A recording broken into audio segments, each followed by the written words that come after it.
Bien que l'idée d'un génie criminel, meurtrier comme Hannibal Lecter soit pure fiction, de nombreux tueurs en série ont réussi à fonctionner suffisamment bien pour passer pour des gens ordinaires et éviter les soupçons pendant des années. Certains ont été assez charmants pour passer à la télévision sans éveiller de soupçons, et cela est arrivé plus souvent qu'on ne le pense. Alors aujourd'hui, nous allons nous intéresser à 7 tueurs vicieux qui sont apparus à la télévision avant d'être arrêtés.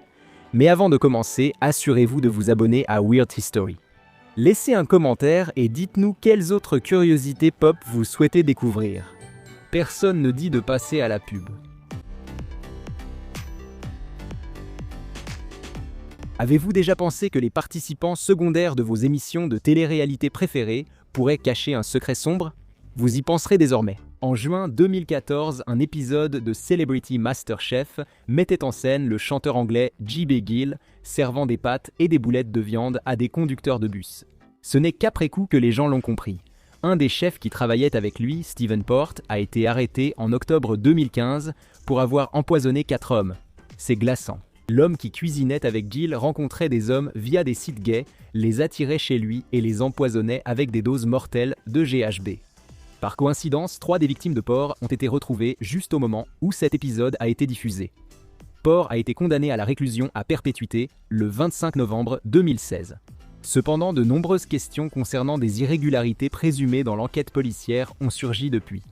Pour une série sur un tueur apparu à la télévision, regardez 4 Lives de la BBC avec Stephen Merchant, habituellement comique, dans le rôle de Porte. Iriez-vous à un rendez-vous à l'aveugle avec un tueur en série?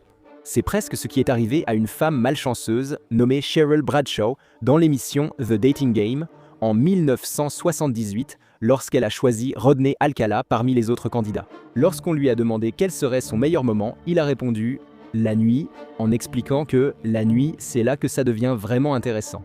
Sa réponse à la question de savoir quel aliment il serait, une banane, était tout aussi pleine de sous-entendus, avec Alcala disant à Bradshaw « épluche-moi ». Alcala jouait au jeu de la séduction comme tant d'autres candidats. Certes, sa prestation est indéniablement inquiétante avec le recul, mais hors antenne, Alcala était un tueur en série actif, l'un des plus notoires de l'époque, surnommé le Dating Game Killer. Après son passage à l'émission, Alcala a été confirmé comme ayant tué au moins 8 victimes, bien que le nombre réel soit inconnu et pourrait atteindre 130. Bradshaw n'est finalement pas allé au rendez-vous avec Alcala. J'ai commencé à me sentir mal. Il agissait de façon inquiétante, j'ai refusé son invitation, je ne voulais plus le revoir. En somme, si quelqu'un ne vous inspire pas confiance, écoutez votre instinct. Si vous voulez voir la dramatisation de cette expérience glaçante, regardez Woman of the Hour sur Netflix, réalisé par et avec Anna Kendrick dans le rôle de Bradshaw, aux côtés de Daniel Zavato dans le rôle d'Alcala. Également connu sous le nom de tueur BTK, Dennis Rader était un tueur en série tristement célèbre qui a sévi dans la région de Wichita, au Kansas, des années 1970 aux années 1990. Le tueur BTK était particulièrement doué pour se fondre dans la masse. Et lorsqu'il a finalement été capturé et accusé de 10 chefs de meurtre au premier degré, sa communauté a été choquée. Sa femme ignorait totalement son passe-temps horrible, et il était aussi président du conseil de son église locale. Au début des années 1990, Rader était agent de la fourrière et agent municipal chargé du respect des règlements à Park City, Kansas, et a accordé une interview aux médias locaux sur les attaques d'animaux. En regardant la vidéo, il est difficile d'imaginer Rader comme un tueur en série notoire. Il paraît banal, posé et typiquement américain. Mais Rader est resté en liberté comme l'un des criminels les plus infâmes du XXe siècle, jusqu'à ce qu'il soit finalement arrêté en 2005, mais BTK n'est pas le seul criminel violent à apparaître dans les actualités locales. En juin 2011, Lauren Giddings, étudiante en droit à Mercer, a été assassinée dans son appartement alors que la police tentait d'élucider l'affaire. Les actualités ont interviewé en direct Stephen McDaniel, voisin de Giddings et étudiant en droit à Mercer, pour en savoir plus sur Giddings. Ils ignoraient que McDaniel était le meurtrier. Il s'était introduit la nuit dans la chambre de Giddings, l'avait étranglé, puis tenté de se débarrasser du corps. McDaniel reste généralement calme lors de l'interview, mais il montre un moment de trouble quand la presse annonce que le corps de Giddings a été retrouvé dans une benne voisine. Pour quelqu'un ayant étudié le droit, il a étonnamment peu cherché à dissimuler son crime. Le 22 décembre 1985, John Cooper a tué le riche agriculteur Richard Thomas et sa sœur Helen dans leur maison. 4 ans plus tard, Cooper est apparu dans le jeu télévisé de Fléchette Bullseye. Il n'a pas gagné, ce qui, selon les psychologues, aurait été extrêmement frustrant pour lui. 1 mois plus tard, il a ôté la vie à 2 autres personnes, Peter et Gwenda Dixon, avec un fusil de chasse. Sa participation à Bullseye, qui lui a valu le surnom de « tueur de Bullseye », a en fait aidé les autorités à prouver qu'il était le meurtrier. Pendant l'émission, Cooper a parlé de la beauté du Pembrokeshire. C'est là que les Dixon ont été tués et des images de Cooper ont été comparées au portrait robot du principal suspect du meurtre des Dixon. Pour la police, ça a dû être, quand on atteint une cible en plein dans le mille, ça va me revenir. Cet ancien candidat de Jeopardy a été arrêté près de 20 ans après la mort de sa femme dans des circonstances mystérieuses. Qui est Paul Curry ? Participer à Jeopardy demande de l'intelligence, ce qui expliquerait comment Paul Curry, champion de Jeopardy, a échappé à la justice pour meurtre plus de 10 ans. En 1994, Linda Curry, l'épouse de Paul, a été retrouvée morte. L'autopsie a révélé un empoisonnement à la nicotine alors qu'elle ne fumait pas.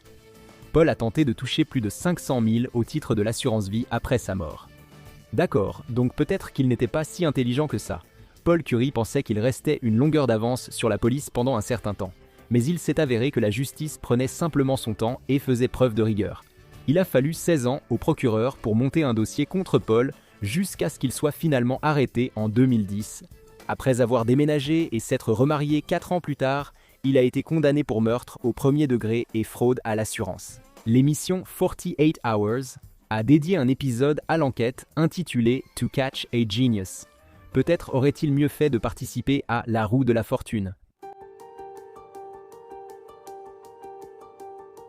Comment un promoteur immobilier séduisant, prospère, riche et vedette de la télé-réalité a-t-il pu se révéler être un tueur de sang-froid ? C'est la question qui entoure Ryan Jenkins, accusé d'avoir tué son ex-femme Jasmine Fiore et d'avoir abandonné ses restes dans une benne à ordures. Jenkins était récemment apparu dans Megan Wants a Millionaire, où de jeunes hommes riches rivalisaient pour séduire Megan Otherman, ex-candidate de Rock of Love. Ses amis et sa famille ont été choqués lorsque Jenkins, surnommé Smooth Operator, a été accusé, mais son comportement rendait difficile de croire à son innocence. Il se mettait toujours vite en colère dans l'émission. Et il a été révélé plus tard qu'il avait été inculpé pour un délit mineur de violence domestique après avoir été accusé. Jenkins a fui au Canada, s'est retranché dans un motel louche et s'est suicidé avant d'être appréhendé par les autorités. La chaîne VH1 avait effectué leur vérification habituelle des antécédents sur Jenkins, mais ils ont d'une manière ou d'une autre manqué son passé de violence domestique. Après une longue bataille judiciaire entre 2 agences de détectives privées engagées par la chaîne, un règlement coûteux a presque conduit à la faillite et à une absence frustrante de responsabilité concluante. VH1 a annulé Megan Wants a Millionaire. Le lendemain de la mort de Jenkins, ils ont mis de côté une nouvelle saison d'une autre émission de télé-réalité appelée I Love Money. Parce que Jenkins apparaissait aussi dans cette émission et qu'il voulait l'évincer. Pourquoi ces gars sont-ils si doués pour les jeux télévisés ? Qu'en pensez-vous ? Avez-vous vu une de ces émissions ? Dites-le nous en commentaire. Profitez-en pour découvrir d'autres vidéos de Weird History.